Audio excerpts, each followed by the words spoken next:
Fridays are awesome. I'm Carl Azus with 10 minutes of commercial-free current events. This is CNN Student News. First up, the numbers. 200 fighter jets, 12,000 troops, 70,000 doves, 70,000 balloons, all part of a massive military parade Thursday in the Chinese capital of Beijing. It was the first one since President Xi Jinping came to power in 2012. He unexpectedly announced that China's military would be reduced by 300,000 troops, bringing it down to about 2 million total. For comparison, the U.S. military has 1.4 million troops. But China does plan to continue increasing its military spending on high-tech equipment. All this comes at a time of international and economic tensions. A lot of global concerns are focused on China. A Technicolor show of force. China boldly displaying new high-tech weapons of war. The world's largest military presented as a force of peace and stability, as China remains locked in territorial disputes with many Asian neighbors and key U.S. allies, including Japan. The parade's timing, 70 years after Japan's World War II defeat, analysts say is no coincidence. China knows very well that the eyes of the world will be watching this military parade, and the eyes of the world will be looking very closely at military capabilities through this parade. The People's Liberation Army, or PLA, revealing many weapons kept hidden from the public until now. Long-range missiles known as carrier killers, capable of sinking ships, which could neutralize U.S. naval power. Attack drones, heavier and more sophisticated than ever. All of it made in China. President Xi Jinping promising a peaceful road ahead. China will never be aggressive, will never invade other countries, will not impose on other countries what it has gone through. Every channel in China ordered to play programs about past wars that killed millions of Chinese. State media crediting communist troops for the victory, when in fact nationalist KMT troops bore the brunt of the losses. This really upsets me, says this 96-year-old KMT veteran. The Communist Party's propaganda blinds and fools many people. The spectacular display, a huge inconvenience for those who couldn't leave their homes or even open windows during the parade. But some Beijingers didn't seem to mind. We just have to sacrifice for this kind of parade, says this state worker who hasn't been able to drive her car. Traffic restrictions and factory closures dramatically reduced Beijing's notorious air pollution, leaving skies parade blue. A perfect day to show off to world leaders, including Russia's Vladimir Putin, noticeably absent the U.S., UK, Australia, and Japan. Confirmed. French investigators now say part of an airplane wing found on Reunion Island in the western Indian Ocean is from a missing Malaysia Airlines passenger plane that vanished last year. The flaperon, that's the part of the wing, had a series of numbers inside of it. It took them weeks, but investigators were able to match those numbers with the Spanish company that made parts of the flaperon. Still, no one knows what happened to the flight, which had 239 people aboard when it vanished on March 8, 2014. No other confirmed debris has been found. The search continues in remote parts of the Indian Ocean. One challenge there in finding the missing passenger plane is the fact that only 5% of the world's oceans have been mapped, though they cover 70% of the Earth's surface. That said, technology that can save lives after a variety of disasters is advancing.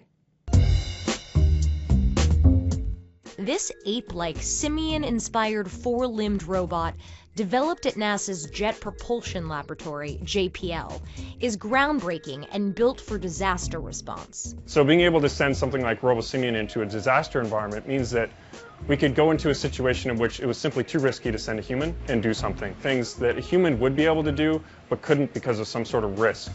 Named after an ape from the Jungle Book, King Louie has 7 cameras or eyes for all-around vision, allowing him to generate a 3D map. And how many different kinds of maneuvers can this thing make? Basically anything you can imagine. They need to start recording on the camera if they are not already. Disaster robotics are Dr. Robin Murphy's specialty. particularly unmanned aerial vehicles, also known as UAVs or drones. Now we're seeing a big focus on UAVs because those are really good for floods and what we call wide area searches, things like earthquakes and hurricanes. Hurricane Katrina was a big one, Haiti earthquake, the Thailand flooding. Murphy's team has helped in more than 46 disasters, and UAV technology is advancing. With longer battery power, longer flight time, and better images, drones are playing a huge role in the aftermath of natural disasters. And then there's this. So this is something that could detect an unconscious victim. One of the interesting cases in Katrina was they had people who had climbed up into their attics as the floodwaters rose, and then there's no way to get out of the attic. Finder can see people's heartbeats through the roof, and so if you had a finder in a boat outside, you would know which houses have somebody trapped in the attic. You can go and cut through the roof and rescue them. Finder can detect heartbeats in about 30 seconds and recognizes the difference between animals and humans. They've got lots and lots of buildings that have collapsed. They wanted a way to walk down the street and figure out which buildings have somebody in them to rescue and which ones don't. Natural disasters occur when they're going to occur, and you don't have any control over that. Devices like Finder are just another tool in the toolbox to respond to them, help save lives, rescue people after the disasters occurred.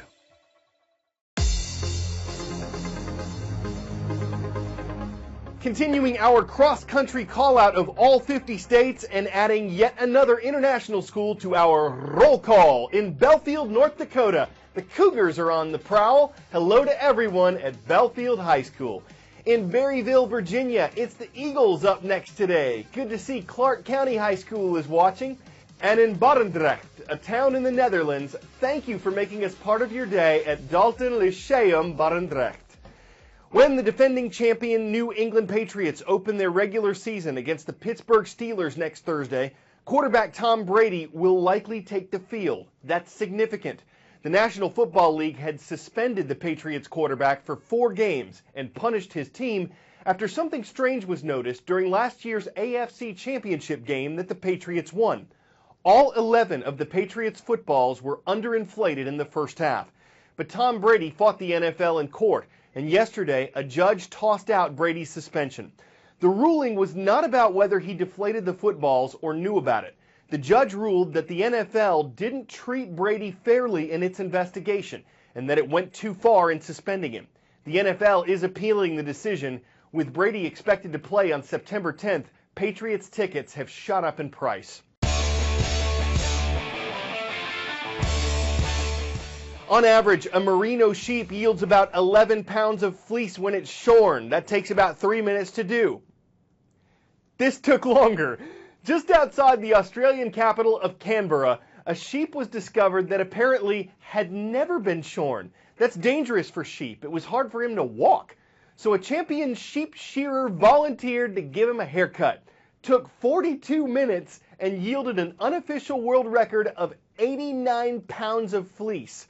That's tough to bleat, and shorn enough, the sheep shearing shaped the sheep to ship shape, sheerly shaping up sheer comfort, and in shorning the shaven sheep would have merino reason to stay sheepish. We're keeping it wool on CNN Student News. We are off the air Monday for the Labor Day holiday. Hope to see all of you next Tuesday, and hope you have an excellent 3-day weekend ahead.